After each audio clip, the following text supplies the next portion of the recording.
Hello, everyone, and welcome back to another episode of IndieQuest, a celebration of the indie and obscure, where we talk about a whole bunch of dang good indie video games. I'm Steve, one of your hosts. Normally, I don't bring us in, so hopefully you haven't already clicked off based on my introduction. You're like, oh, what voice is this? I gotta get out of here. I can't possibly handle this.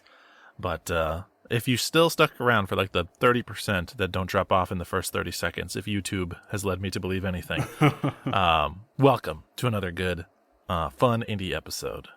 I am joined, of course, by the man, the myth, the legend, the one, the only Captain Drachma. Seth, how's it going, buddy? It is going. I know, I think every month or so, well, that would be every 2 episodes, which still sounds accurate. We have a slight chat about the weather. Is it hot over there right now? It's hot. It has potential to be hot, but it's been pretty overcast. And so every day I'm like, man, the second those clouds part, it's not going to be pleasant, but it's been decent. Today was the first day that it has been what I would call hot. Usually 80. I'm like, I can dig 80. But I think we've mentioned before, my house is old and does not have central air. So I had to put window airs in today because it was feeling all of 90. I mean, I can relate to that. So I live in a split level, and some time ago, in order to get a large arcade dance machine into the basement, we knocked down a wall that contained the door that separated the basement and the upstairs. So now there's nothing to keep cold air up or hot air down. It just naturally goes to the logical point. And so during the summer, it's like a 10 to 15 degree difference between the upstairs and the downstairs. And my son's room is upstairs. So we have to keep the air conditioning pumped to a level that'll keep him at like a comfortable, 73-ish or so. Which means that downstairs in the basement where we spend our evenings and where I play all my games, indies inclusive, it's like literally it's like 65. I'm in like a sweatshirt and under a comforter every night. It's just a doorway? That's it, right? There's no like one doorway is all you've got in between? There's just that separates the basement. It used to be a doorway. Now it's a big wide open arch. Oh, it is. We had to strip the wall down to the 2x4s. Okay. Because I was going to suggest a curtain or something might help a little bit, but we could do that, and that's just one of those things where every time I think about it, I'm like, ugh, that's like 20 minutes worth of project and one drive to Menards away. That's not going to happen. So I have to just keep mentioning it and passing until eventually Leah's like, I want to do that. And then she'll go do the house projects. She's the carpenter. She's the builder in the house. I'm so happy that you guys are a Menards family. I love Menards as well. It's the lesser of the 3 big box stores where you can go get your hardware, but I love Menards over Lowe's and Home Depot. Oh, I was going to say other 3. I was like, is one of them Ace Hardware? But yeah, we have a Home Depot nearby. We have a Lowe's too. That's a lie. People, now you know exactly what hardware stores are in proximity to my house, which is why you showed up to this episode. Ask me sometimes about my Menard trip where I bought grass seed. So that's a topic for another conversation, another podcast. But for folks that are tuning in, if you're a very dedicated, studious IndieQuest listener, you're probably thinking to yourself, golly gee, I cannot wait to hear about Bastion from all 3 of these co-hosts. I love the trifecta talking about SuperGiant video games, and I have a double dose of bad news for you. First of all, as you've noticed, I only introduced one co-host and then we moved on to the chit-chats. We have no Josh today. Everyone send, good vibes out to Josh, who's feeling a little bit under the weather, couldn't make it to be with us here today, and so we want him to get a speedy recovery, and we don't want him to push himself by having to sit in front of Audacity or Reaper for an hour and a half. But that also means that what we previously promised, both in the previous recording and via our social media, was a Bastion retrospective review episode to kick off our run of all of the SuperGiant games. That is going to get pushed to almost certainly to the next episode following this one. So episode 86 should be your Bastion review. Gives everybody a couple more weeks to get their playthroughs done. Not that it's a particularly long game, but if you forgot or just want to run through it another time, you have 2 more weeks. So thank you everybody for your patience. and understanding, and again, your well wishes to Josh, because we want him to feel better. He's a good dude. But fear not, we brought games. Well, I brought a game. Did you bring a game? I also brought a game, yes. Okay. Oh, thank gosh. Whew. It's lucky that it works out that way. Yeah. Not that Josh getting ill is ever a good thing, but I will say it was a bit convenient to be able to punt the Bastion episode for reasons that will become clear as we get through our indie picks here.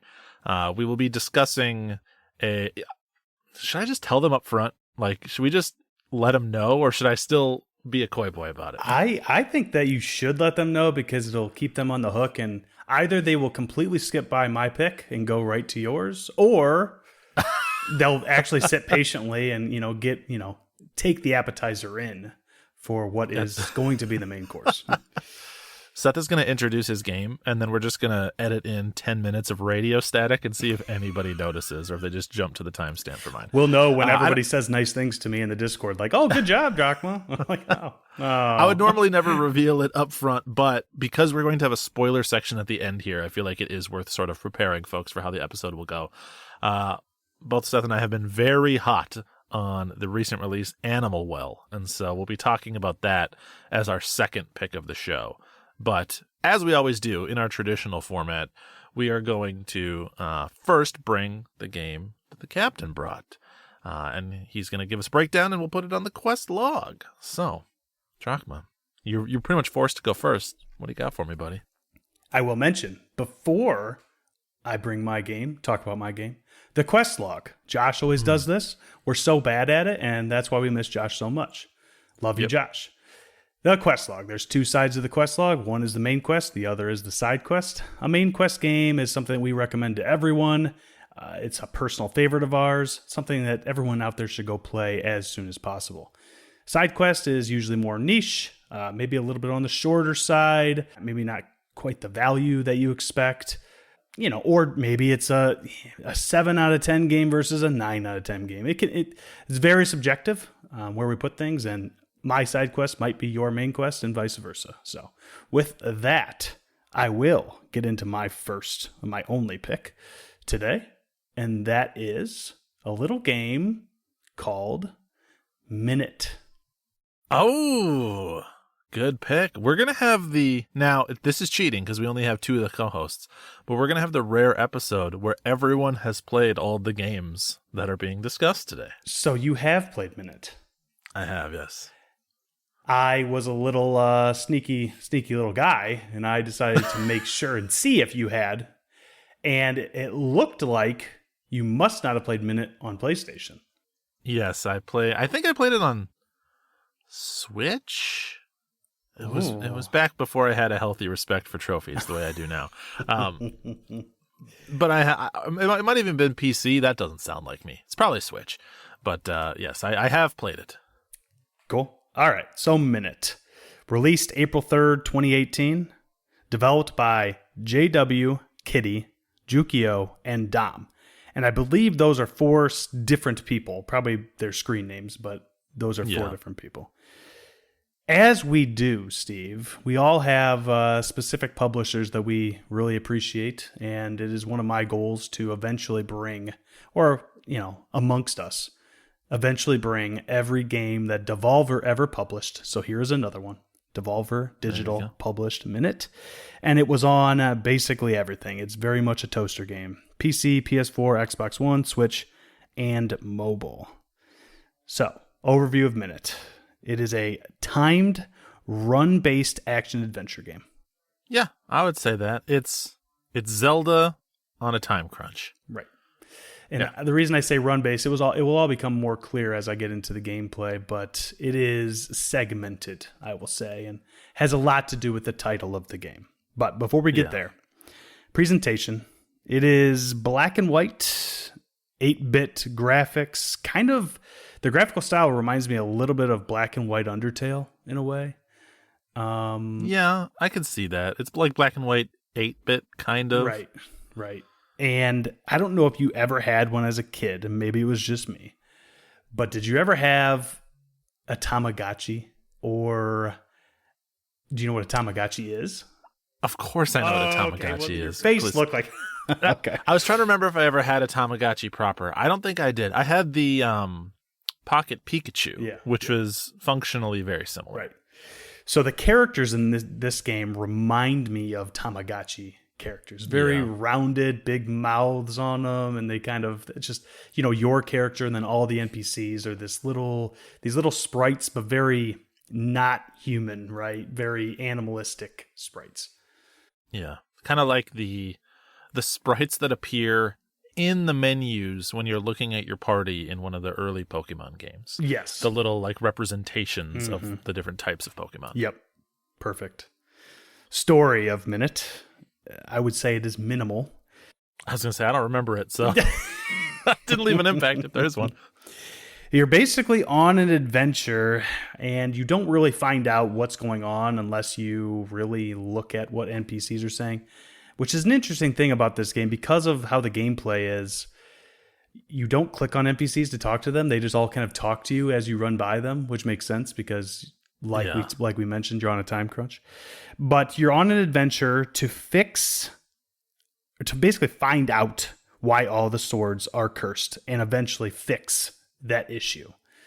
It's a very strange, works perfectly for this kind of game because why would anyone care that swords specifically are cursed? Yeah. But you eventually get to the point where it's like, oh, okay, I'm in this place and the swords are cursed and now I have to do the thing and beat the bad to make it go away. Yep.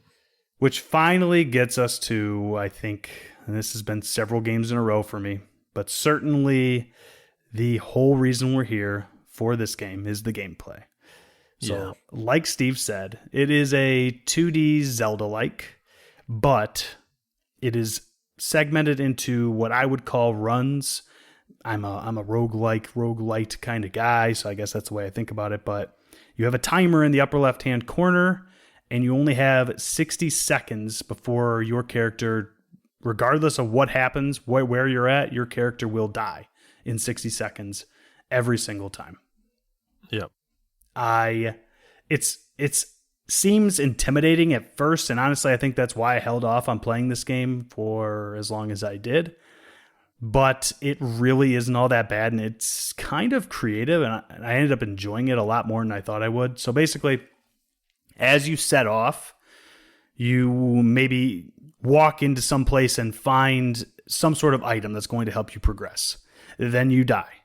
When you wake up at your house, wherever you were last, in your natural checkpoint place, you get to keep that main item that you found. So that's the nice thing about this game.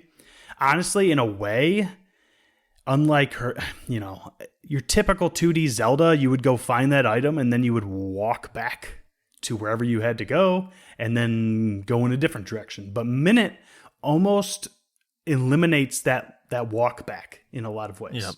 And if as you start going through this game, after a few runs, I would get someplace and realize, okay, well, I have nowhere else to go for the next 10 seconds. I'll just stand here and wait for my character to die. But at least on the PlayStation controller, if you click circle, you automatically kill yourself. And then you can start back over and start walking again. So that's kind of the method I started getting into. I will say there's an achievement tied to beating this game in 25 runs or less. I will probably attempt that. I think I meant to save this for later, but we're here. I am almost certainly going to get the platinum on this game because it isn't that hard. I think it's on PSN profiles. It's like 50%. So, oh wow, that's pretty common. Yes, not very difficult. And so many of the collectibles can be found if you don't care about searching, which I have done some looking around, but if you follow a guide for 80% of the trophies, you're going to get them. And then there's trophies like the 25 run thing where it's like you got to be pretty decent and understand your pathing to get that to work, right? Yeah. Like I said, you get to keep your items, so there's lots of tools you can use as you play the game. I will say one thing that you unlock very early is your sword, right? So if you run around, as in a lot of Zelda games, and you run into a bush, you can't do anything with that bush unless you have something to cut it down. So in that way, this game almost plays a little bit like a gated exploration game. Yeah. but do we really consider all Zelda games to be gated? Because they do the same thing. So Yeah, really, I guess. yeah. I guess so. Is that everyone always argues like what genre is a Zelda game? Maybe we just solved it. They're all just gated exploration games. I mean, even in a way, lots of RPGs do this too. Pokemon, the cut bush, like you can't get by it unless you get the HM cut. Like you could really call a lot of games loose gated exploration.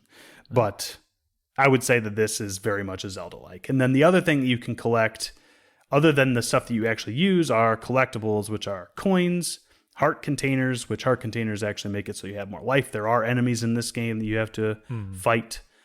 If you get hit by them, you lose a heart. Generally, you're not going to die before the 60 seconds go up unless you're intentionally running into enemies or maybe fighting a larger enemy at some point that takes a lot more hits. But It is nice that there's a buildup of hearts, something else to collect. I found the collecting nature of this game to be pretty addictive. Yeah, very, very much so. And it's one of those games where not every screen, but I feel like most places hide some kind of secret for you. Like there's things to find in abundance, and you'll naturally come across probably 70-80% of them, like you're saying, on your own. So yep. So I was mentioning earlier what the NPCs look like. They also talk and give hints.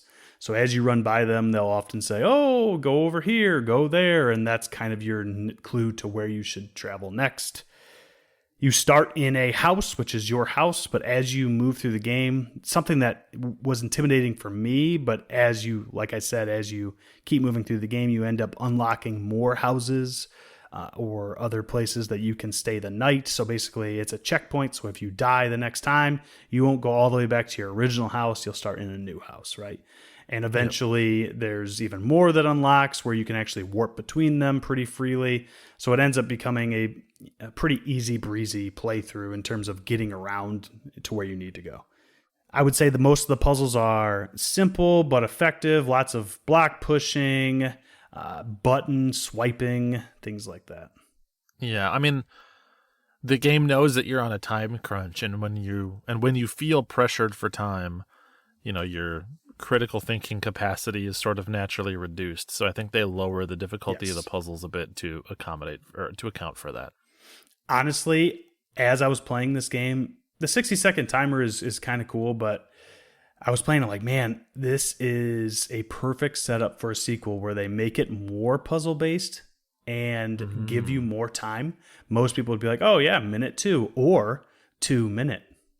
Oh, just give you 120 seconds. Look at this guy. That one's free, Devolver. There you go. All right, but I think that takes me out of gameplay. I think that's about everything I wanted to cover. Anything else you can think of before we go into the next section here? No, and you kind of touched on this, but I just remember, again, I played it around when it came out, so it's been almost half a decade at this point, but I don't recall it being very difficult at all. Like, there's not that many times where I was like lost or didn't really know where to go next or anything like that. It's despite it sounding stressful, it's actually a pretty smooth, kind of low friction experience. Right. It is very low friction.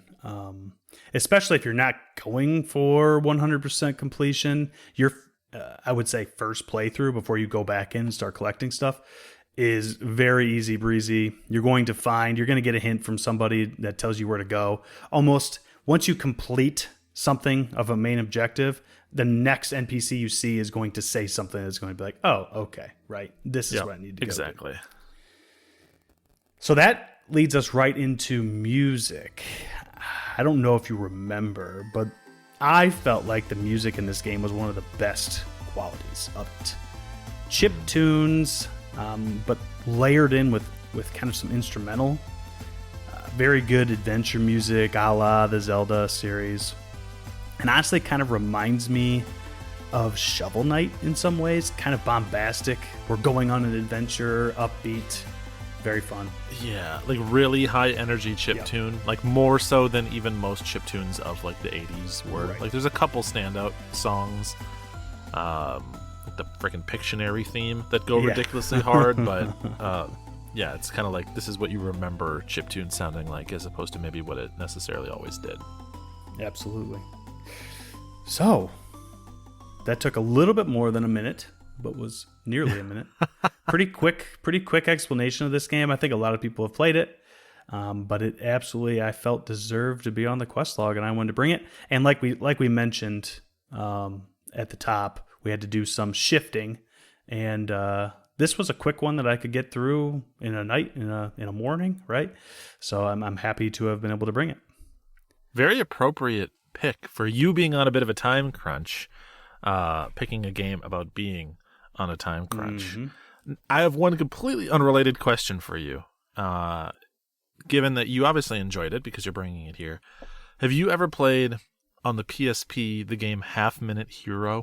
No, because I never owned a PSP. And I don't know if a Half Minute Hero was ever on anything else, but I do remember hearing about Half Minute Hero. Isn't that more like isn't it turn-based? Is it turn-based, or am I wrong in that? You would love it. It might be on Steam at this point. We can look and see. But Half Minute Hero is basically Minit, except rather than The Legend of Zelda, think like a turn-based RPG, yes. or like Ys is maybe a better comparison. Cool. Kind of bump combat. But it's the same idea. With the name Half Minute Hero, you have 30 seconds to complete an entire RPG, including grinding monsters, earning gold, experience, buying gear, adventuring into caves, defeating big bad demons, all that stuff. So a similar idea and sort of tuned to your tastes as an RPG guy. Is it still similarly run-based? Like you collect stuff and then you die and then you go back into it? Or is it actually you have to beat the game in half a minute, but you just need to collect info? It's actually kind of more like level based. So there's like different scenarios that you'll go through and you sort of like figure out how to optimize. That game's a little different in that you have ways to like slightly increase the timer. I think you can like use your gold to buy like 5 more seconds or something. Sense, so you're sort of like optimizing your grind in that way. But it has a similar feel, the stages versus like just, starting at a different house or something. It's pretty similar, but yeah. Cool. That is one I will certainly have to check out sooner rather than later. But yeah, as for Minit, my final verdict on it, and I think you'll probably agree, Steve, it is a very comfy, cozy side quest for me personally. Yeah, that's where I would put it too. Yep. It was one that I enjoyed. I'm not sure it even made it onto my top 10 the year that I played it, but I might have played it off of cycle for the year that it came out, so that might not be too big of a metric. But it is perfect for exactly the way you played it, where you're like, maybe you're out there, you just finished like a bigger game or a AAA game, and you're looking forward to a release coming up here in a week for something you've been really anticipating, and you don't want to be in the middle of something else. Minit is the perfect just like toss it in, have a couple hours of fun sort of game that fills that need. Yeah, actual time once I beat it, it told me it took me 87 minutes. So if anybody out there is after a quick Zelda-like experience, a lot of times Zelda itself, even the 2D ones, are going to take you 10-ish, 8 to 10 hours probably. So if you want something that feels like that but isn't going to take so long, and it's just quickly you're going to get in and out, maybe in a couple play sessions, if not just a night, right? I highly recommend it. Yeah, very good game. And a solid side quest. That's where I would put it as well. So far we are in perfect agreement on this episode. No conflict. Well, I suppose we'll see how much conflict there is when we get to your pick. Another game that we both played. If I was to, ask freaking Chat GPT to analyze our DMs and tell me, what they predict our level of disagreement would be, I would say it would be astronomically low. Yeah. But we will see. So yes, I will get us into my game then, our game really. In reality, we're essentially all bringing this game, Josh included. Yeah. It's a shame that he couldn't be here because I know he also has been playing through and enjoying Animal Well. But yes, Animal Well, sort of I would say kind of the talk of the indie town right now. It's been a particularly hot period for like good indie releases coming out, so it doesn't have the universal spotlight, but I would say it's probably one of the higher profile releases, certainly amongst the sort of polymedia Discord and group of players. It has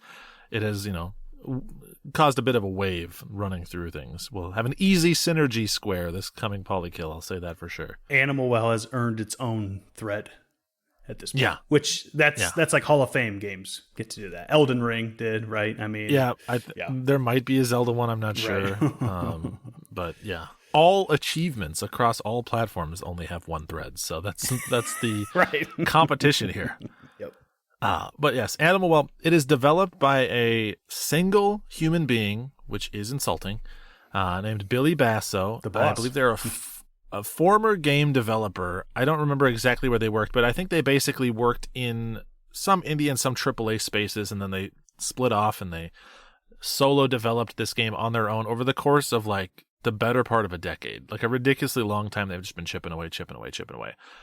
And part of why I think this game is getting so much attention, not the game itself deserves the attention, but part of why it's getting attention is that it is published by a company called Big Mode, which is famously sort of like funded and started by YouTuber Video Game Donkey. So there's like a little bit of like a multi-million subscriber YouTuber associated with this game right out the gate, which I think gave it. It's kind of like that was the fire starter, and then the blaze just kind of roared. The funniest thing, I guess, for our situation, I've watched plenty of Donkey's videos. It comes up and recommended often, I feel like, some of his videos. The funniest thing for us, at least me, is I was not attracted to this game because of Donkey. I think a lot of people... Neither was I. A lot of people were, which is great. And we'll get into it more in some of the reviews that I've seen. But I think in our tight circle, nobody was playing this game because of Big Mode specifically, which I think is kind of cool. Yeah, I agree 100%. I think, honestly, I knew about this game really through you. But I'll talk about that when I get into sort of the details here because it's kind of relevant to that. Let me just get through the rest of the meat and potatoes, which is, for folks that care about the nitty-gritty, it came out May 9th, which is, a couple of weeks ago as of recording this. It's available on, I think, PS5, Switch, and PC. And if you're playing it on PS5 and you have PlayStation Plus Extra, it was a day-and-date launch on PlayStation Plus Extra, so you may already have it as part of a service that you already subscribe to, and it costs $25 if you are paying for it outright. This is, well, first off, right out the gate, we mentioned before, but there will be a spoiler section, a spoiler break. We'll give you kind of a breakdown. The nitty gritties we'll save to the end, but the high level stuff will give you sort of the bullet points, give you our initial thoughts on it, and then we'll do some plugs, and then we'll tuck a spoiler section at the back. Mm-hmm. Do not listen to the spoiler section unless you have played Animal Well. Like, if your curiosity's piqued and you want to like dip a toe into it, don't do that. Get out. I don't want you there. I would personally go so far as to say that listening to the next 10 to 15 minutes of us chat is like, if you're not sure, then listen to it. If you're completely sure you want to play this game, then maybe just go play it for a couple hours and then come back and listen to this part, right? Yes. If you appreciate either of our tastes, any of the three hosts' tastes on this show, and you generally feel like, you kind of line in with one of our tastes in general, all three of us would say, yeah, go play this video game. So I would say stop here, go. I recommended this game to a friend who I knew would like it, kind of given what the game is. And even when telling her, all I said was, it's a video game, you can jump, you should play it. And that was the extent of what I would give her in the overview. And then she played it, and she's been texting me nonstop. Like, oh, yeah. Hell yeah.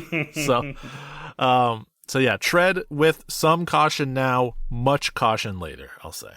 I'm going to do my best to give an overview of the game that fits pre-spoilers, which is maybe harder to do than you might think. Animal Well is, at its core, a gated exploration game. It's a Zelda-style game, It plays like a Legend of Zelda game because those are all gated explorations. Right. Squares and rectangles. No, it's a gated exploration in the sense of a Metroid. You play as, I don't know what you play as, a little brown dot, like a Goomba. Yeah, it really reminds me of your stereotypical slime enemy with feet in all RPGs. Which is interesting because the game is called Animal Well. You are exploring this sort of series of caves and, locations that are populated by all manner of animals, large and small. And every other animal in the game, there is no doubt what you are looking at. You're like, right. That's a penguin. That's a kangaroo. Like, that's a sloth, right? You know all of them for sure, but you yourself are kind of intentionally vague. It's like, I don't know what the hell animal this is. Made even more complicated and weird by the fact that at the start of the game, you emerge from like a flower, which is how no animal has ever started their life. Very, after, because you walk back by that flower throughout your playthrough many times, right, as you're moving around, and I would look at it and be like, maybe it's more of a cocoon. I really don't know. Or maybe that was what it symbolized, is that here you are, right? You hatched from this thing. So, but yeah. Yeah. Very, very strange. But you'll wake up, all you can do, you just have a basic jump, and that is it. Like, you have a sort of a set fixed jump height, and you're hopping around platforms. You're going to get to some puzzles pretty quickly that are like button based. Basically, there's a lot of puzzles that involve you interacting with switches or buttons in creative ways, both using the items and the utility that you'll find throughout the game, but also sometimes just pure platforming and puzzles. I saw on Twitter, I believe it was the YouTube video essayist Hot Cider, who some may know, great YouTube channel, by the way.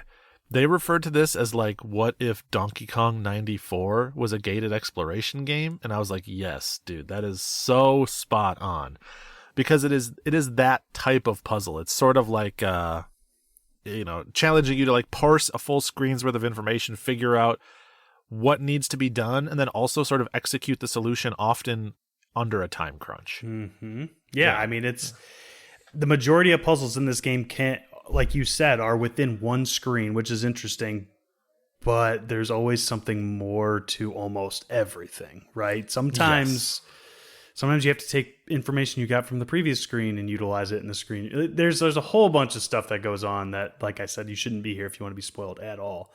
I think I mentioned on Polykill, it's kind of a mix of Metroid, Solomon's Key, Zelda, like we already mentioned.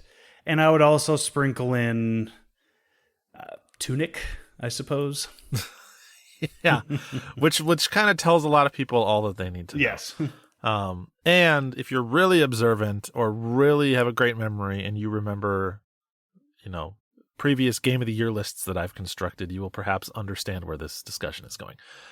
But your objective in the game is you just start kind of in the middle-ish of the map, and very Metroid-ish.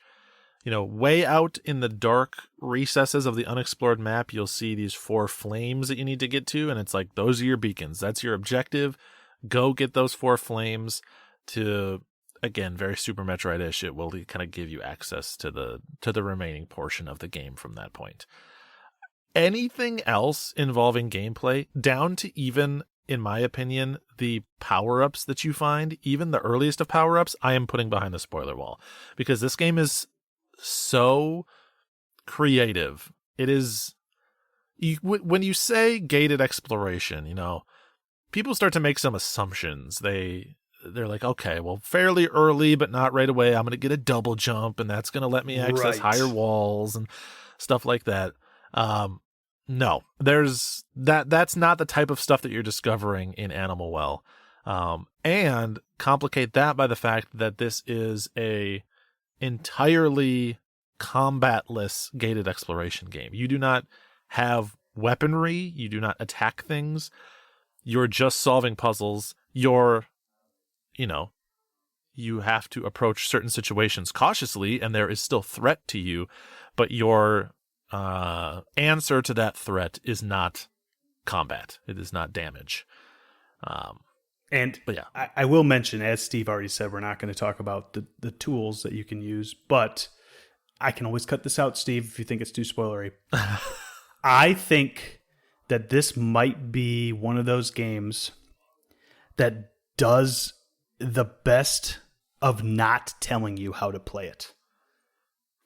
I 100% agree with that. I think the first off, there's no tutorialization at all. The game tells you no information. There's no words in this game.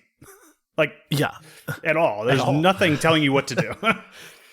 And they do the most guidance they do is they put those 4 flames on the map, but I think you can do them in any order. Like, yes, I'm not 100% sure, but I'm pretty sure you can. There were several situations where I kind of like, I like ventured into an area of the map, kind of like dug deep, maybe got an item, and then rather than use that to push through and continue to get to the next flame, I would double back and end up going to another area, and I kind of ping-ponged all over the place in my natural progression through the game.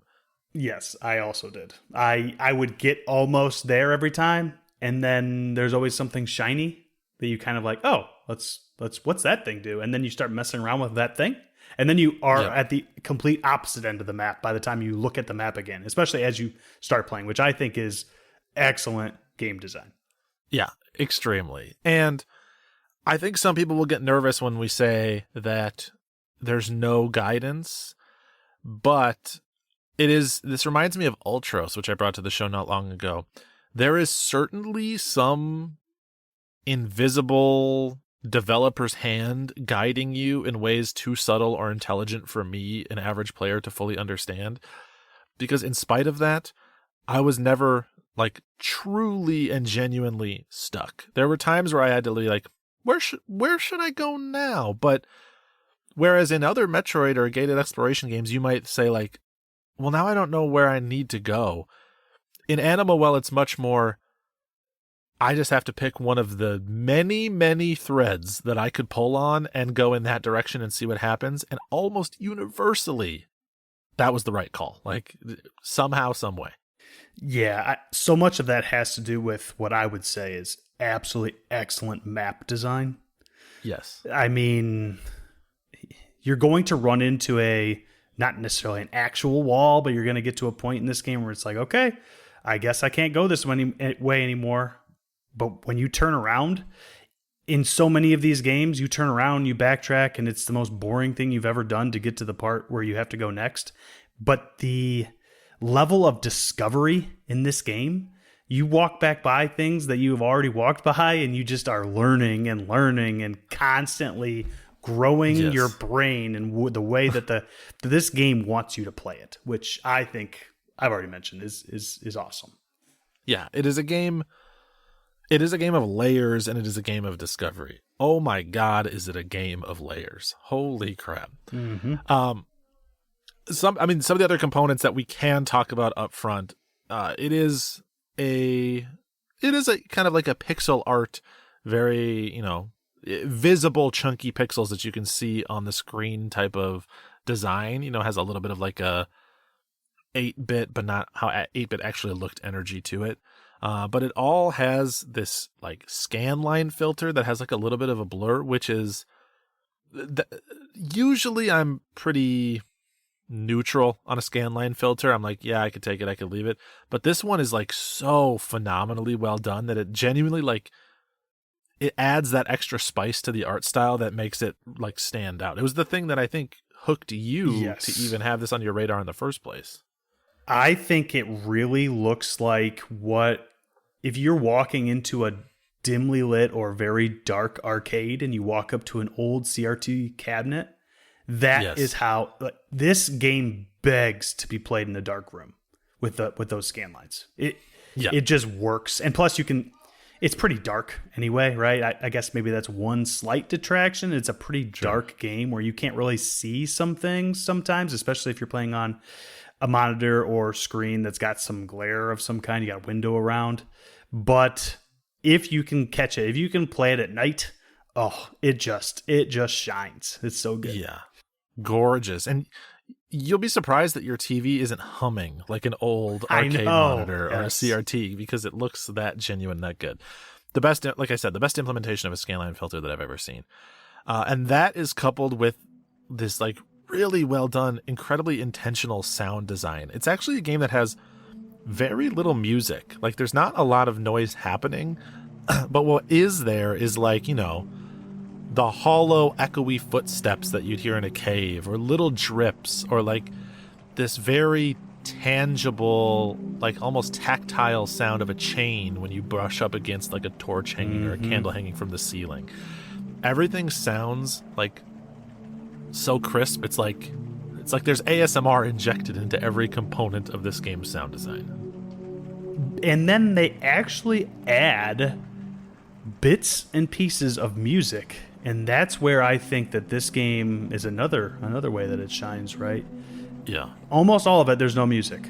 And then you get to certain sections where there is music, and it's just, chef's kiss. Yeah.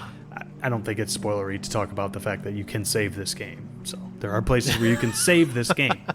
And in every screen that has a save spot, there is this soothing yet kind of ominous music. I think a lot of people have compared it to Twin Peaks, which I've never watched Twin Peaks, but that kind of, subtly creepy vibe. But it always kind of made me feel a little bit warm, at least initially, right? Oh, I made it somewhere, I can save. And it's not like there's any part of this game that's like completely downright horrendously dangerous. If you think you're going to go into this game, I'm going to die constantly, it's a 2D platformer, that's not true. So it's not like I made it to these save points and I was like, oh my god, I almost died again. That's not the case, but it just made you feel like, I'm at a place I can stop, I can think, I can decompress from whatever puzzles that I just did, type of thing. Yeah, it really reminds me of, in the sound design and in the implementation of that music, one of my favorite games, Team Ico, Fumito Ueda's type of game, where again, those games are very light on music. They use them very strategically, one of the spots primarily being the save music, but that has the same thing where it's like, this is this sort of empty, like hollow, a little bit unnerving game. It's not a scary game by any means, but like you get the sense, like it captures the feeling of you being a little bit lost, or like in company that you're not entirely familiar with. So getting to any like little gem, any little source of comfort, any little familiarity, you're like, all right, I can keep going. I can do this now. All right, I got this. So yeah, looks great, and thank God it does, because again, chain of events that got your eye on it, and then you made sure to DM me and be like, don't be waiting on this one. I'm going to need you to get on it. And so, hell yeah. Yeah, we had spoken, I think we mentioned on a recent games coming out soon. Was it Indie World, I suppose it was probably on recently. Josh and I highlighted it last year, and the only reason we talked about it then is because it's cool looking. I thought it was cool looking. It's very neon-y in a lot of ways. Very cool colors. The scan lines are absolutely a choice, and I believe a very good choice. And then I decided there wasn't anything this year that I was super, super, super hyped about that I was going to be like, day one or even near day one purchase for me. So I was like, Animal Well, I've been talking about it for over a year. I'm going to try it out. I'm going to buy it basically when it comes out, play it that afternoon. I got literally 1/2 an hour into it and messaged Steve and said, this is your jam, brother. And then, there's been a lot of game comparisons, some we've already mentioned, where it's like, oh yeah, that's definitely something Steve would enjoy. Yeah, very, very much so. And as soon as I downloaded it, I immediately put in like 4 hours. I just absolutely gobbled it up. So I will say you can finish this game in 5 to 7 hours or so. So it's a relatively tight experience with regards to gated exploration games. That is certainly not the 100% time though. All that said, if any of that sounds good, if you're appreciating the vibe of the game as we've described it, or the little like nuggets that we've dropped here and there, go check it out. I would say it is a game best experienced without doing any additional research. Even this podcast was already too much research. I would also say, if at all possible, it would be ideal to play this alongside a few friends. I think even the developer's website encourages you to play alongside a few friends. Yeah, I've done a slight bit of research. I think there is a Discord dedicated to Animal Well, where there's just a Yeah. bunch of people in there playing it. And I'm sure that I haven't gotten in there, but I'm sure there's just channels of all types of different stuff like base game and other things. I think the only other thing that I will mention before I think we're inevitably getting to the quest log pick here is if you are after a story-rich game, you will not find it here. True. It is story light. Maybe it's not story absent, but man, it is story light. You really have to connect the dots, and it's one of those games where it's like you find things and you do things, and you make your own story out of it in a lot of ways. Yeah, you can kind of like with the events that you see and learn about, you can kind of build your own 3-sentence, like very simple structure to what happened. Yes. So if that sounds interesting to you, if you appreciate a game that, like I said, is about discovery, it's about layers, it's about challenging you, it's about, I'm not even going to say anymore. It's about those things. Check out Animal Well. I'm not going to even be, I love being a Koi Boy. I'm not even going to be a Koi Boy. It's a main quest game for sure. And I'm 100% confident that you would agree with me on that. I am absolutely in agreement. And honestly, there's a very real possibility that this is even more your type of game than me. And I'm saying that this is, without a doubt, a main quest game. Yeah, this type of game may be the most my jam that exists out there. So like, it is in extremely good company. So, folks, go check out Animal Well if you're interested. If you've already played Animal Well, stick around after the plugs here that we will give you real quick for some spoiler talk, where we will go much more in depth about some specific mechanics and other details that we just can't really share here in the overview. But that said, for those that are heading out now, thank you so much for listening. If you want to get a hold of the show at all, you can get a hold of the show on Twitter at IndieQuestPod, or we have an email address, IndieQuestPod@gmail.com. Let us know what you're playing. If you have any indie recommendations, if you're playing Animal Well or Minit, we want to hear all about those things. Seth, if they want to find you in particular, where can they go? You can find me on Twitter at Captain Drachma, and of course in the Pod Media Discord, best place on the internet. And if you want to get into that Discord, head on over to Patreon, search Polymedia, and select the tier that gets you into the Discord. And we would be happy to chat, especially if you guys want to talk about Animal Well. We have like we already mentioned, a specific thread for it. Hop in there and see what we're talking about. Steve, where can they find you? Twitter and Twitch is Blinkoom, Blink-O-O-M, and if you want to find the whole network of shows, again, polymedianetwork.com for all those, including the other show that I'm on, Polykill, if you're like, God, I just need some more of this guy. But, all right, given that, before we jump into spoilers, give a little nugget of wisdom for the people departing right now. Go out there and play a game that's going to make you discover some stuff. Oftentimes, I don't like going into games where I have to really think about stuff. It's like I like it to be more of a relaxing experience when I'm playing video games and not be, oh man, I'm stressed out because I don't exactly know what's around the corner. I don't know what I'm going to be doing. But I'm telling you, after we played really both of these games, but especially Animal Well, it's good to go in blind into some of this stuff. Don't be looking up guides for your games, and just go in and experience it. See everybody. Yeah. Peace.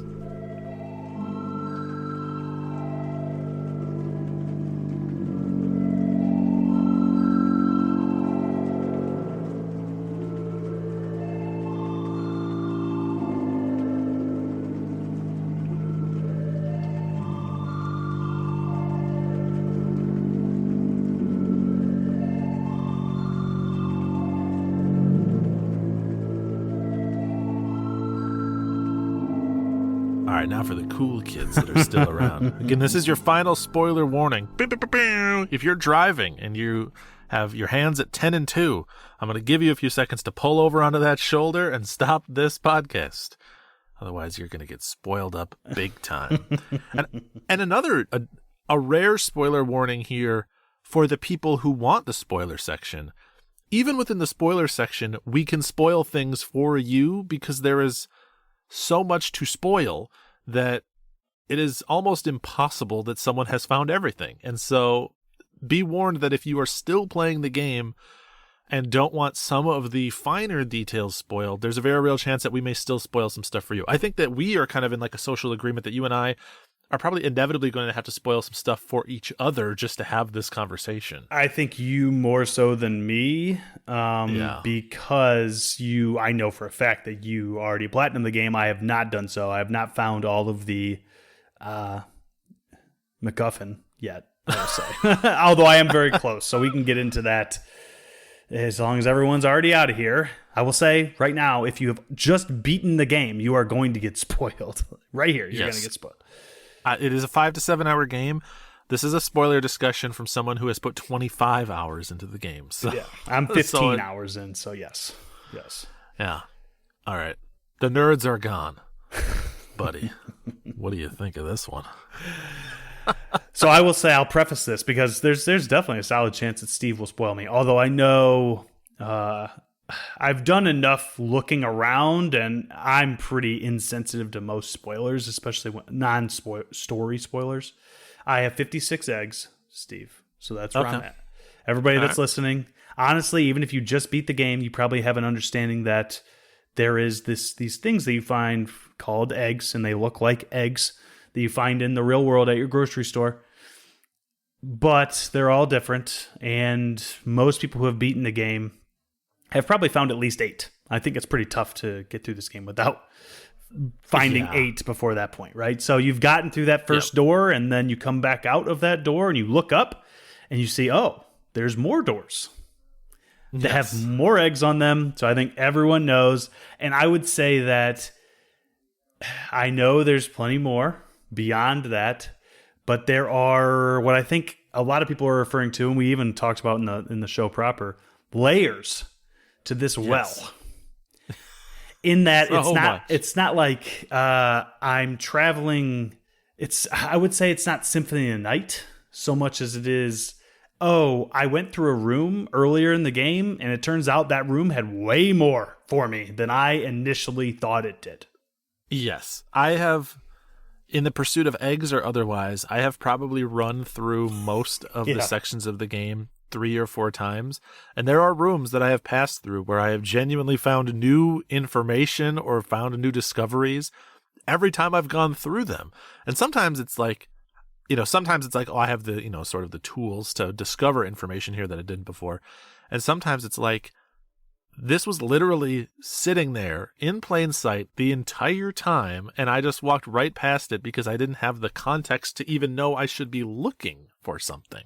The way that this game, more so than maybe perhaps, you've played a lot of these types of games, but this game does more with its background information than almost any game I've ever, almost every wall that you pass has some nugget of information that you should remember for the future. There is not a drop of wasted space in this game. Every tiny gap on the map that you haven't gotten to, you can get to.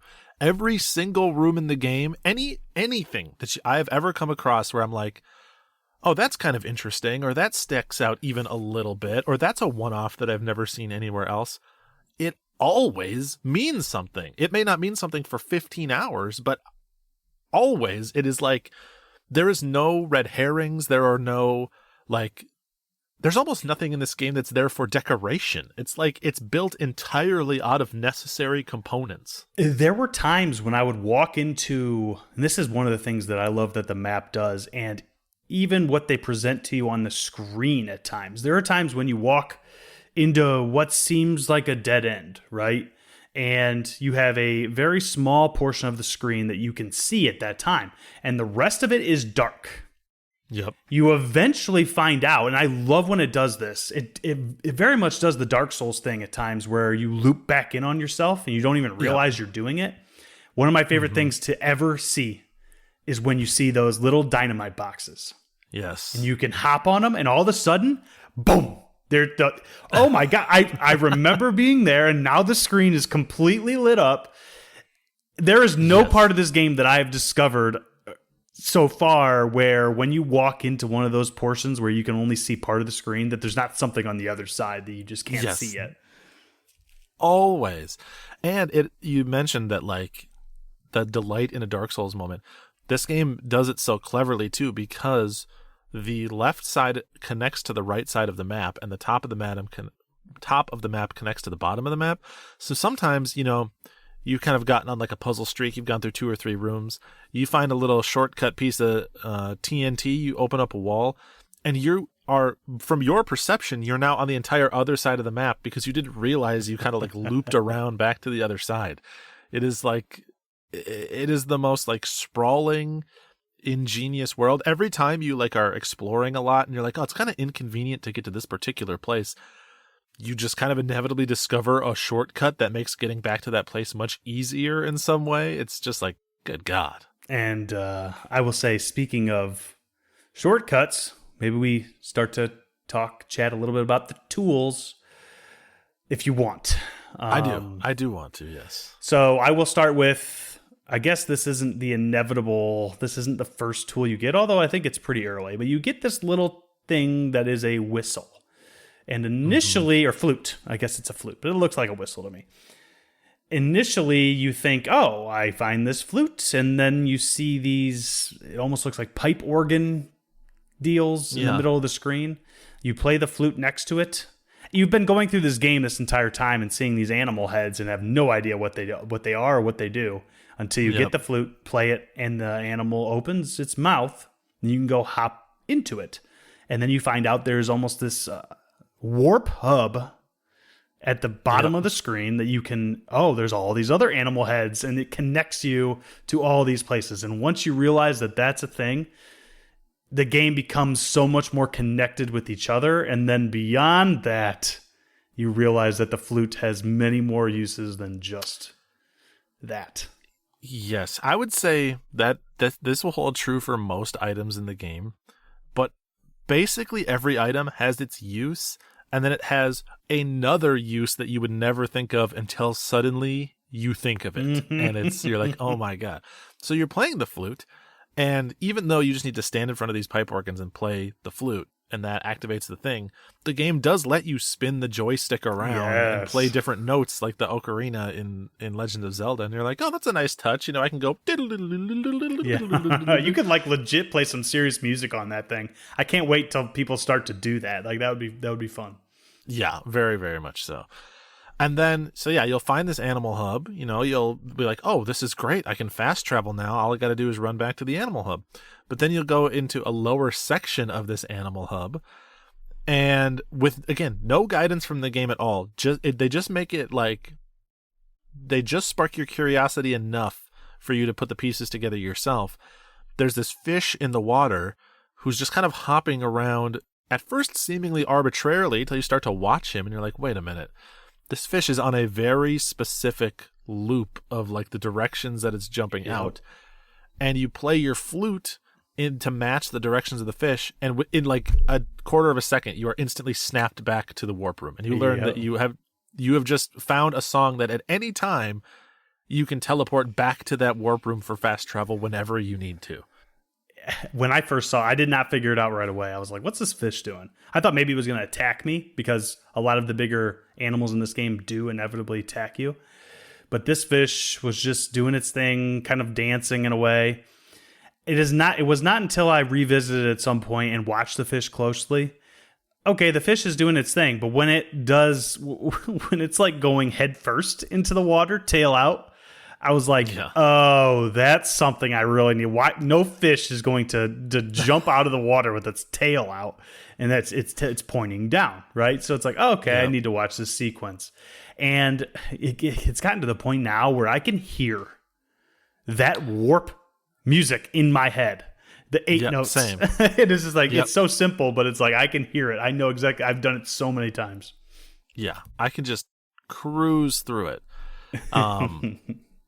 Okay, as we mentioned some of the other items, we don't have to do an exhaustive breakdown of every item, but I'm curious, how many items do you have? All of them. You have? Well, I think 12. Okay, all right, then I think you have all of them. I mean, at least all of the usable items. Right. The game is so clever in its hiding things in plain sight or like a little bit of trickery that the game even starts with a 2x4 grid of items. So you think as you're approaching getting all 8 items that you're done, and then you'll come across an item entirely optional, by the way. You only need about half the items in the game to actually beat it. Mm-hmm. That creates a third row, and you're like, what? Oh my God. Are you kidding me right now? Yeah, what is it, like a fanny pack or something like that is the thing that is like a purse or something? There's an item that gives you that third row? Something like that. The fanny pack, I think, lets you carry more firecrackers. Oh, so that's actually, you're right. Yeah. The firecrackers are another item very cool. They're kind of like, you would think that they function like bombs in a Zelda game, but in reality they don't. They just serve to like scare animals away, basically. There's ghosts. There are. I was going to say there's like spirits in the game too that will come at you, and if they like catch you and touch you, you'll warp back to the previous save point.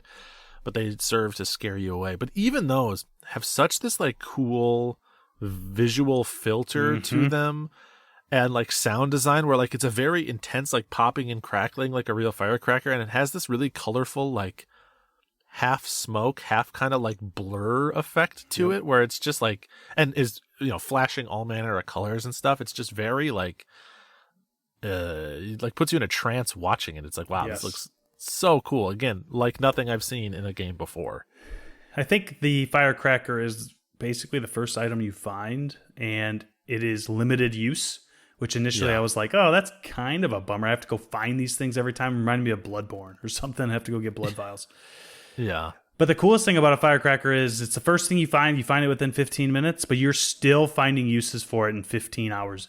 Like, I did not realize until pretty late that you can spook chinchillas into walking the opposite direction to get them to hit buttons. You know, I mean, it's just so many things. I mean, obviously the kangaroo, that's another thing you have to use the firecrackers for. But then there's certain animals like dogs where you throw a firecracker and they do nothing. They don't care. Like, it doesn't bother them. So it's just trial and error experimentation is the name of the game with this game.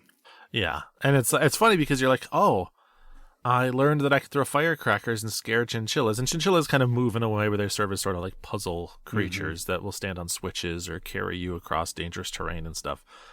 It's like, oh, neat. I learned that that's another way to interact with chinchillas. It's not even the only one of your items that has a secret hidden use to interact with chinchillas. You also, at some point, get a yo-yo, which you use to kind of like hit switches from a distance, or like, it's actually quite pretty fun because you can kind of like hook it around corners wherever the string can kind of naturally bend and like hit switches off in like out of the way, unreachable places.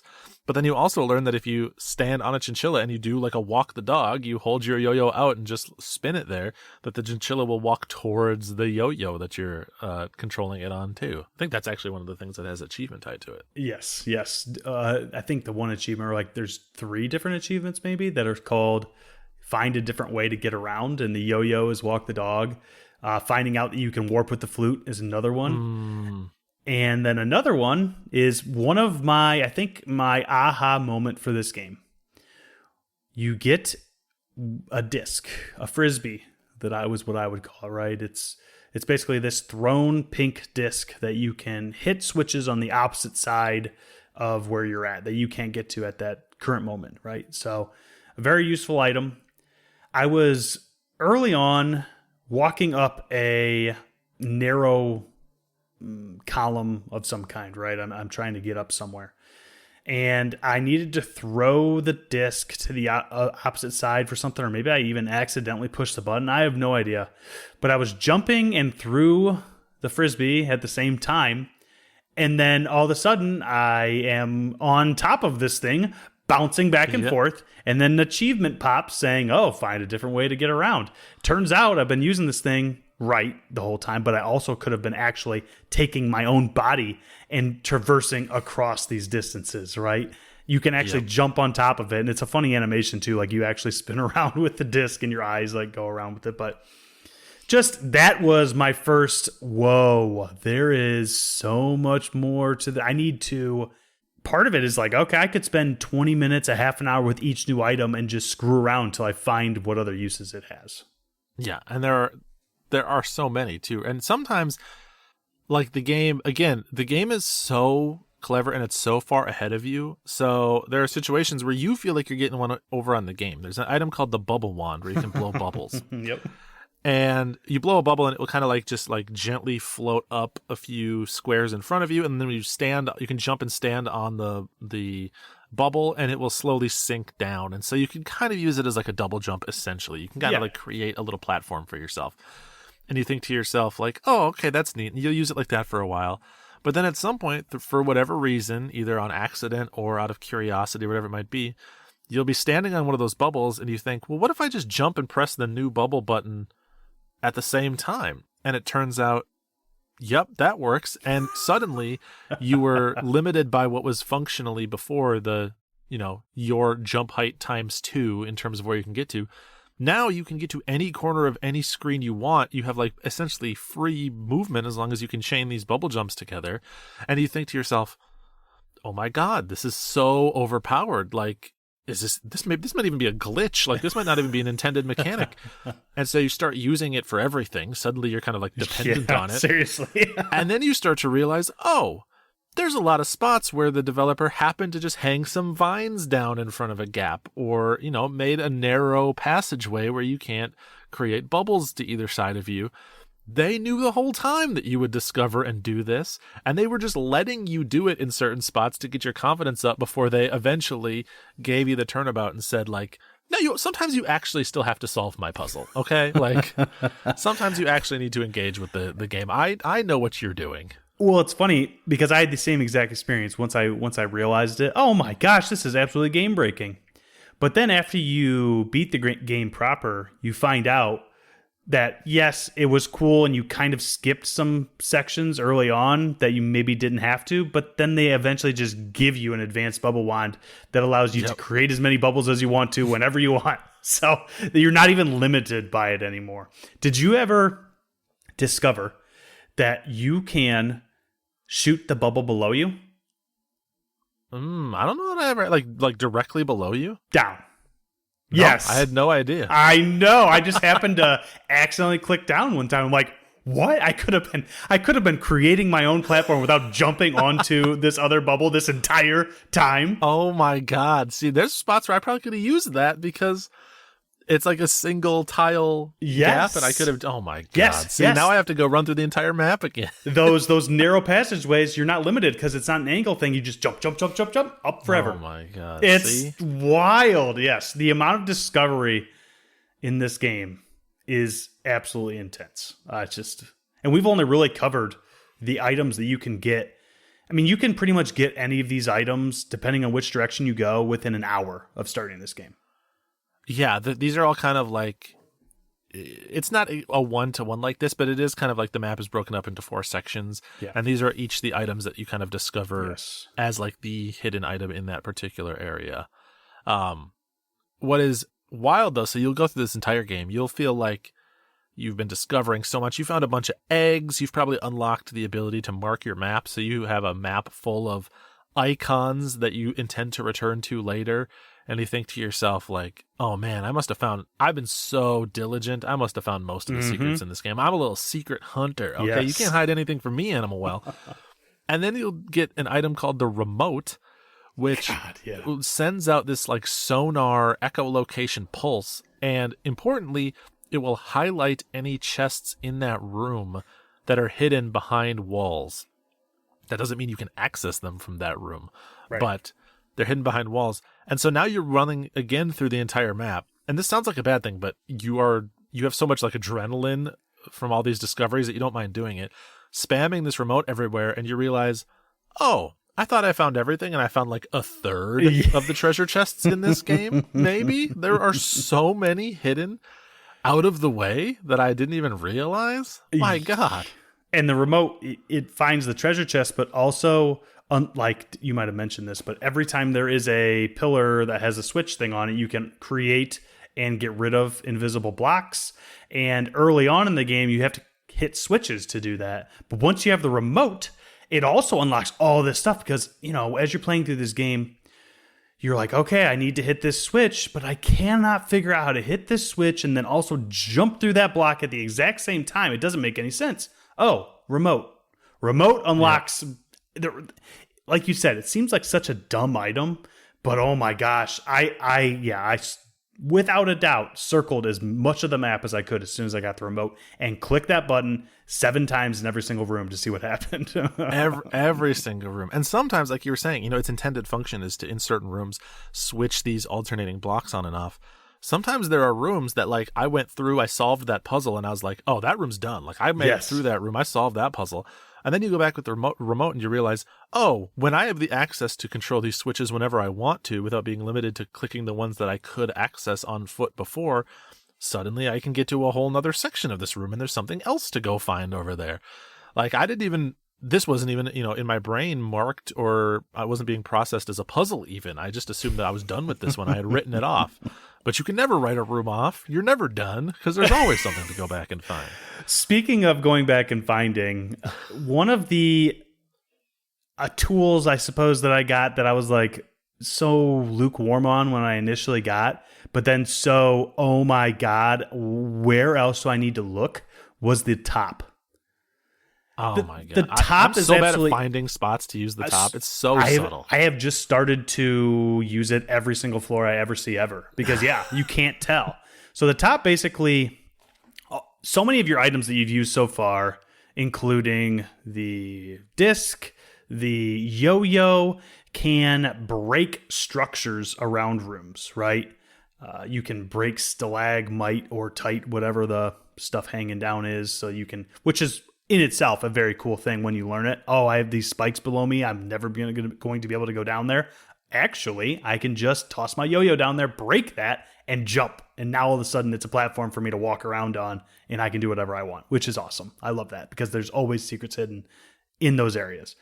But the top literally breaks breakable blocks on certain floors. So it acts like those other things, except for always drills downward. It's almost like a drill that goes back and forth. Mm-hmm. So once you find it and realize its use, you basically have to circle the map again and use it everywhere to see where you missed breakable floors. Because I remember, Steve, we talked a little bit offline about, you have to peer at this map and look at where is there a pixel missing that I need to go find. Well, actually turns out that because of the top, because of the bouncy ball, which is another thing that does something similar, it isn't even that. You might be able to look around the entire map and not see a single pixel missing, and it's because you have to break through a floor somewhere. It's exactly wild. Also, people that have been paying attention, you'll note what I really like about this game. One of the many, many things I really like about this game is that, one, all the items that you are using are like charmingly themed after like kids' toys. Yes. Like you're just getting like a toy box worth of literally toys to play with, which I think is so charming. And then two, in a genre that I feel like has there have been so many gated exploration games. Kind of going back to what I was speaking on before, where like you have certain expectations about, like, I'm gonna get the double jump, I'm gonna get this, I'm gonna get that. Somehow, almost every single tool in this game is something that I have never seen in another game before, and I have played many, many gated exploration games. That's the best thing about this game. I wish I had the thought, and then it left me in the episode proper before we got to this spoiler section. This game is one of the best experiences I've ever had at playing something that just utterly defies expectations. Yeah.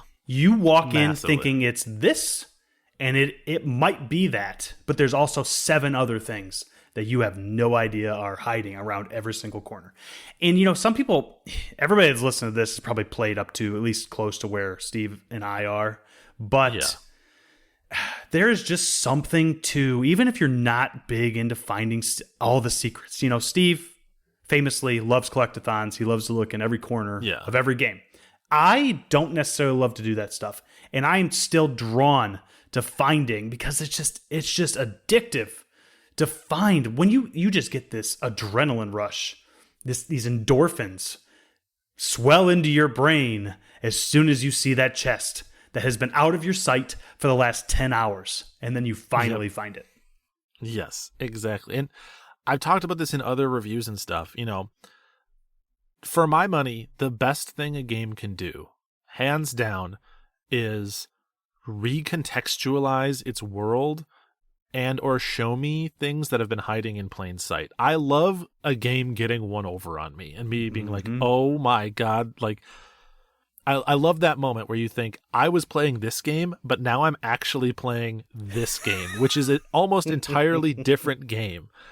And, you know, a lot of my favorite games do that. You know, Fez, Tunic, stuff like that. And this game does that like 4 times. Like, even after you have that moment, you're like, oh, this is one of those. Then you'll play that for a while, and then you're like, wait a minute. This is also something else. I would argue that the egg collection is probably, and myself probably included, most people who are really into this experience are going to play the game, love it, realize it's only a quarter of what you could actually play. Then they go for the eggs, love it. Then they might piddle around after they get their platinum. But the whole rabbit thing is, I've found 2. They were both, I would say, tough. I mean, sort of tough to find. The one I found, I'll give you a hint. You can just tell me the one. Just tell me the one you found. I'm curious. So the first one, I think, is probably the first one everybody finds. You see that rabbit sitting on the ledge at the very beginning of the game. Yeah, I don't even remember like how to get that one, because you just kind of will. If you're the type of person that's like scouring for all the eggs, you'll just kind of naturally get that one. That's the gimme. Well, it's I think people have called it like, oh, it's the Kaizo Mario part. It's where you have to go up and down the spike shafts. And if you know the bubble tech, then you can get it before the game ends. Oh, yeah. That reminds me a lot of the room that you unlock the kid from I Want to Be the Guy in Super Meat Boy, which will mean nothing to a lot of people, but for anyone that's played all of Super Meat Boy, it's very similarly designed to the point where I would almost say it's probably an homage. Yeah, okay. So I got that one once I learned that there's like a bubble jump before I actually... But I would imagine that's the one that everybody gets for the achievement. Yeah. You know, to find without that rabbit. one, the achievement would be like 4 times more rare. Absolutely. And then the other one is the room that you find in the upper left-hand corner of the map that is kind of similarly designed, except for it's horizontal. Instead of it's an absolute bitch. I spent like an hour in that room before I finally got it, and I was trying everything. That one is the Kaizo Mario room. You're right. You functionally have to like do the equivalent of like a shell jump in a Kaizo Mario game several times in a row. Yes. It's one of the only rooms in the game where they put a save point in the room right in front of the challenge, because they know you're just going to... And they put like an extra double health fruit there. The only one in the game that I ever found that you get 3 hearts on. I'm like, what? I'm like, okay, they're going to absolutely grind you down at that one. So I think sort of the natural progression... This is maybe a spoiler to you, maybe not. Like, there is a nice, fun reveal after you get the eggs. Like, there's obviously more. There's a purpose to finding all the eggs. Yep. You do kind of learn after the eggs that your next goal is you need the rabbits. Like, they're not just like a super secret collectible. This is Animal Well, so of course they have a meaning. Right. And I think that the game is purposefully structured to broaden the pool necessary to solve things as you go. So you play through the game and it's just this nice gated exploration game. It's very like, it's tight. There's tons of secrets. Then you go on the egg hunt and you can find almost all of them yourself. If you're really diligent, you can get all of them yourself, but it will benefit you. Most people will get down to like having 60 eggs and just like want to talk to someone for advice on the last few. Right. Then once you get to the rabbits, now you have way less like starting information to go off of. Before, you could run around with UV and remote, you could blast around and like find treasure chests that probably contain eggs and find most of them. With the rabbits, it's like we're talking a whole different like type of critical thinking, a whole different like type of logic necessary. So I think that the game is purposefully designed that at that point, okay, maybe now you broaden the pool of people that you're talking. Maybe now you join the Discord and you're talking to people where to find the rabbits. And I have no doubt that I have no idea. I have not found all the rabbits. I found like 6 of them. And that's with help. I have no doubt that after that, that there will be something else that is essentially like an ARG or something that will require even more people. I am confident there are unsolved mysteries that no one has solved in this game yet. I'm sure of that. Since you found 6 rabbits, I think I like you said, you have with the rabbits, you have to start kind of looking into varying possibilities of. You almost certainly are going to have a extremely hard time finding rabbits without some communication with either Googling something or talking to somebody who's also playing the game. But one of the most interesting ones that I've seen, I'm assuming you've found this one, but I'll keep it sort of vague. There is a dog fountain that has grass coming out of it. Dude, I have not figured out how to solve that one, and I have tried. I know that it's a thing. I know that there's a treasure chest underneath it, and like it's again, it wouldn't jump out at me as interestingly designed if it wasn't for a reason. And I have stared at it, and I've had theories, and I have not been able to work it out. But it's like, I know for sure. Did you do it? No, but I was looking for. I'm not the Steve type where I absolutely hate being spoiled, and I want to try to figure everything out until I absolutely can't. Right? I know that that's how you like to do it, Steve. Yeah. I have found almost every single egg I found up to this point without any help, because I think that's fun to do, but I only have 8 left, and I'm starting to struggle. Absolutely, right? I've made my rounds. And no shade if you're like, I just want to get these last 6. Yeah. Just look up a guide that is egg exclusive that doesn't tell you anything else, and just like you can knock those out. That's fine. So what I will tell you about that fountain is that grass is very important. That gives me enough to like focus on. I've thought that thought, but then, after a certain amount of bashing your head against the wall, you're like, you play so many freaking like flute songs based on the angle of the grass and stuff. You're eventually like, But I want to knowing that that's what it is. I will approach it with fresh eyes. Yeah, I would say that that grass might look like something that you've seen in real life. That might be all you want. This is the genius of the game, man. This is why this game is like the modern Fez. Here's something fun for you. Yep. I don't know if you knew this. Probably not. And this is a spoiler, but like it's not gameplay impacting at all. Did you know that this game has so much respect for games like Fez and Tunic that there are hidden directional inputs you can put in to change your character into the guy from Fez or into the fox from Tunic? I have seen screenshots of the Tunic fox, so I figured there's some way to do it, and that is just. I want you to know, Steve, that going into this game, I played for a half an hour and knew none of that. Like, if I would have known it was Tunic, the same, yeah. Then I would have been like, yeah, Steve's obviously going to like this.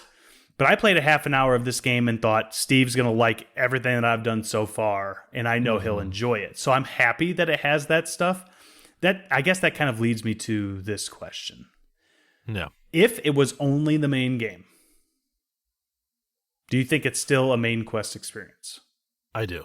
I also do. Okay. If it was just the like 5 to 7 hour experience, and then like, maybe the eggs still exist and they're just like they're only collectibles that exist to get achievements or whatever. Right. Like, I still think it is a main quest. That all the extra stuff is what turns it from a main quest into the like, is this one of my favorite games of all time? Like, is this genuinely one of my all-time favorites that have ever existed? Maybe.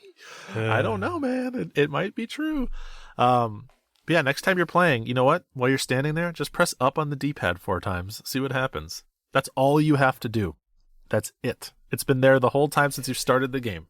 But and why would you? I mean, that's the funny thing about it is like, why would you ever actually do that? Unless you're just, I'm bored, I'm going to start hitting stuff. Even then, up 4 times is strange to try. So, but it is so simple, but something that we would not. It's the same thing as, why would you not try to blow the bubble below you? I don't know. It's logical to try, but you just maybe you make assumptions about how items in video games work, and you never think to test it. And that's the best thing about this game that we talked about in the main episode is it doesn't tell you anything. It could have told you everything about how to use the bubble wand at the beginning, and then it still would have been good for it. But you have to learn all the uses of these tools, and that's what makes it so different. If I'm Samus and I shoot a missile, that missile, I can't jump on top and ride that missile. That's not something that I can do as Samus. You can absolutely find a way to interact with your tools in this game that is unlike any other Metroidvania I've ever played. And that's what makes it a very cool experience. Yeah, that's why I led in the main part of the episode by saying that this is a solo developer that worked on this game for 5 to 7 years, because that like level of attention and that length of time I think is necessary for this game, because it's just like really delicately layering another thing on top and another thing on top. It's like he designed this game in 3 years, and then he went back and he designed another game on top of it for a year and a half, and then he went back and designed another game on top of that for a year, and like vacuum sealed all this so airtight into this one map, into this one experience. And like, so I'm on the hunt for rabbits at this point. There are ones that I know of but haven't figured out how to solve yet. There are also, my map is still full of things that I don't know what I'm supposed to do with this information. There's a picture of something with the UV light that doesn't really mean anything to me, but it wouldn't be there if it didn't mean something. So I'll mark it on my map and I'll keep it in the back of my mind, but who the hell knows? There are times when I see things with the UV light, because at this point I'm walking into every room and I scroll through my item wheel and click every single thing I possibly can to see if it does something. And there's times when I see something with the UV light where I'm like, that could mean something. Or is it just a fun Easter egg? I don't know. I don't know if you've ever seen the one where it's the Manicore surrounded by dogs. Yes, I have. Yep. And I don't know if that's just funny because it looks funny, but it might mean something, and I don't know. Who knows, right? Or is that tied to one of the other 2 times I've seen a Manticore face in the UV light somewhere? Or what about the one Manticore face that for some reason had a chain next to it? That one time I walked by, the chain was moving, but now I can't figure out how to recreate that chain to be moving anymore. What did I do the first time that made the chain move? What interaction did I have somewhere on this map that made this happen? Is it a timed thing? Is it a button input? It's not unrelated, because this game doesn't do anything just for the fun of it. I know, it is absolutely wild. Yeah, just a ridiculously smart, good game. Something I did want to mention briefly that's kind of out of the game, context of the game. I have watched this game gradually, I wouldn't say bomb, but gradually decrease in Metacritic user score. I don't know. Really? So Metacritic critic score is like a 91, which seems right. Yeah. User score, when I started, I've been so interested in this game, and I've been playing it and loving it. So I've kind of beyond, like, I didn't go as far as to figure out where stuff is before I wanted to, right? But I wanted to see reviews. I wanted to look at Steam and see and just watch the reviews just take off, right? I wanted to see, hey, on day 1, there was 50 reviews, and now I haven't checked, but I'm sure there's over 5,000 the last time I checked. Metacritic is constantly going down on user score, and I've started to read some of them, and I think, this is crazy, but I think the donkey influence has hurt this game a little bit, because his followers are going and playing this game, and it's not their thing. And then they go and they bomb it on these review sites, which is stupid, because it might not be your thing. Like, it's not for literally everyone. It's not going to be, it's not Halo. Like, it's not. And I feel like that's where some of these reviewers are coming from. But like you mentioned, I feel like the base game, if that's all you're going to play, is a terrific experience for almost anyone. And there's people in there that are like, this is boring. I can't even hit anything. Dude, there's a million other gated exploration games you can go play if that's what you want. Exactly. Okay?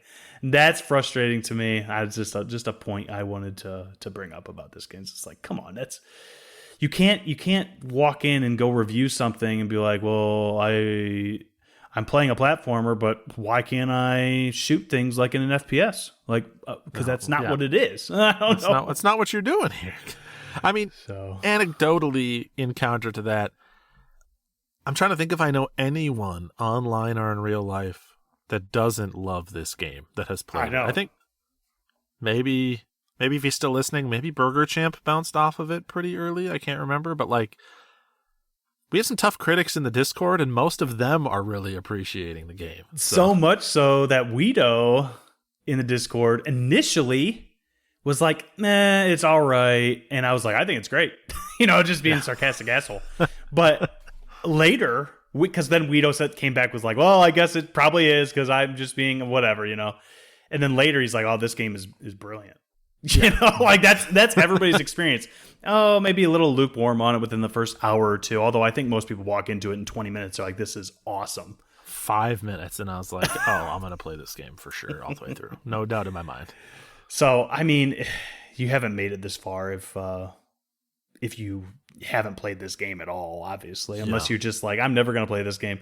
And if you are that type of person and you don't care about all the spoilers we've given you, like, yeah, it is absolutely worth it. We would have to sit here and talk for probably 5 hours to actually talk about everything that you can find in this game. It is insane. Yes, and I bet each of us would have 10 different things that we could tell the other one that's like, bet you didn't know this, and they wouldn't know it. Like, it's like, no one person can know everything in this game. Seriously. I don't even know what you would consider, like, if I'm thinking in, like, backloggery terms, what, like, completing this game is. Like, what is the 100% done? Because the platinum isn't even 100% done. Like, the platinum, you could argue, is like the halfway point depending on how you approach the freaking game. So it's like layer 2. And that's what I was saying. Like, I think the majority of people will probably be relatively happy with getting the platinum in this game if they enjoy the gameplay experience. And then there's a subset of people who, even myself, I might do this. I don't know what else to play. Let's go hunting rabbits. Like, it's a very good. Do you necessarily have to sit down and just focus on this for the next 50 hours? No. But you can hop in and move around and see what you haven't seen before and look at the frickin' walls because they tell everything. Like, that's what you do. Yep. And that's why it's so fun to have friends because, I just have it installed on my PS5. It's not the game that I'm, like, actively playing right now. But I was hanging out with a friend yesterday, and the one I mentioned before, and she was like, "Oh, do you have," this might be a spoiler for you. She's like, "Oh, do you have the pedometer?" And I was like, "No." And she's like, "Why don't you go snooping around the area around your house a little bit?" And I was like, "Okay." And then I go boot it up when I have 10 minutes available to me while Quinn's napping, and I'm like, "Oh my God." Like the starting area or the warp area? What does she mean by house? The ending area. Oh, okay. Where you finish the game. So okay. Oh, yes. I know what you're talking about. Go poking around there. All right. You have not found this because if you had found it, you'd be talking to me about it. It's very. You'll have fun with it. There are so many things in that area that I have no idea. There's a clock in there. So, I don't know what the hell the clock is. There's a shadowy ring thing, which I think is related to the end of the second layer, I think, based on what I've seen. And you don't have to spoil me on it. And honestly, it's funny because after I learn the use of things like getting the lantern out and making ghosts disappear, I will then move into other rooms and forget that use. And then I'll be like, "Oh, wait, I can do this." And this unlocks. There's so many bunny rabbits bouncing around, ghosts that I have to go and find, discover. And it's just this game, every single item. Oh, it just unlocks more and more secrets. It's wild. Every single thing, you start, you're like, "Oh, I'm genius because I figured out I can jump on top of a Frisbee." And then 10 hours later, you're like, "The angle of those dog statues is a little suspect. I might need to jot that down real quick." One of the most recent eggs I got, I had to, which you would probably remember. I don't remember the exact egg, but it's at the very top of the map. You have to like use your remote and jump up this shaft, but it's too high, so you have to use the bubble wand, and then you have to like pause it right at the right time, switch weapons or switch items, and get the remote out. So it makes you beyond just the very cryptic puzzles. It ends up getting to a point where you're like actively switching between 3 different items to get these puzzles figured. It's wild. If it's the one I'm thinking of, is it the one where you get to the top and there's like a block and a button? Yes, and then that part's hard too to figure out. You did that by like jumping and putting a bubble below you? Well, I could have. I don't think I actually maybe had figured out the bubble below me at that. I just did the bubble above me and did enough to just jump up, switch the remote, use the remote, have the blocks go below me. So here's the genius of this game. I solved that one by I would jump up, I would remote so it was a floor. Then I would put a frisbee bouncing back so and did forth. I would jump on that as a second platform. Yes, Then I would that's take how my I did remote out, switch, and jump. So it's like And multiple then ways to solve these things. the block, you cannot, it's one of the switches that you have to constantly hit in order to get the block to go up. And I was just like, can I not figure this out? I don't know what I'm doing. Yeah. I ended up using the frisbee at the very top, jumping on top of it, going back and forth. So your the head is block's bonking it? Yes. So the block's like kind of going up and then throwing the top down so the top would go under the block and then break everything. Which was funny because that makes the top fall down and it lands on the ground below you, which you could have done the entire time. Yes. I know. You're like, oh my God. And then you do it all over again to move the other. It's just so, and I guess we're probably should start to try to round this out. Yeah, we should. One of my favorite things, we've talked about all the different uses, but as Steve and I just found out about our own playthroughs, most Metroidvanias, you get to a section and you look at it and you're like, I need a double jump to get up there. I'm going to have to come back. Animal Well defies those expectations. Often, with only a couple tools, you can go through the entire game. You just have to break it. And the dev absolutely knows that you can, right? Yeah. But that's the best thing. The speed runs at this point are like 5 minutes because people have figured out how to completely obliterate this game with only a couple tools. Everything can be used so wisely that you really don't need. It's nice to have everything, but you can go places that you can go like very, very, very early that you never thought you could do when you initially started. It's it's crazy. It really reminds me of Tunic in that your second playthrough will be almost unrecognizable from your first playthrough because you have so much more context and information about how the world works and how to navigate it that like you would do things in an entirely different way and in an entirely different order, or you skip a bunch of the things you don't actually even need to do. Yes. And I don't, so I believe that the comparable to Tunic is very accurate. We've always joked on this podcast about Tunic, Death's Door and all that. Yeah. I really, really like Tunic. I do. So everything I've ever said, I'm joking. It's good. Yeah, of course. But this game, for me, goes up. Maybe it's the gameplay type or something, but it just goes that much further. Like, I personally appreciate this game quite a lot more than Tunic, I will say. I don't think I can know for sure until like a year or two has passed. Like, some of my feelings on Tunic have like, filtered to the bottom a little bit, and so I need time to do it. But I think I probably agree with you. And I think you probably feel about Animal Well the way that I have felt about these games in the past, about Tunic or about Fez or whatever, where you're like vibrating with excitement when you play and talk about it. I think it's very much. I think we're in a very unique situation, Steve, that people months from now checking out this game aren't going to have. This was one of the best experiences to play release week. Because no one knows what's going on. Everybody's chattering, trying to figure stuff out. It was the perfect day one game one of the very best that will ever come out. It just promotes communication amongst your friends also playing this game. It's so good. I've said it before. All the best games in the world require me to have a pen and paper next to me while I play them, and this is one of them. Or all the best games in the world, when you read a conversation on Discord, it's like 80% spoiler text with like a few words and verbs thrown in here.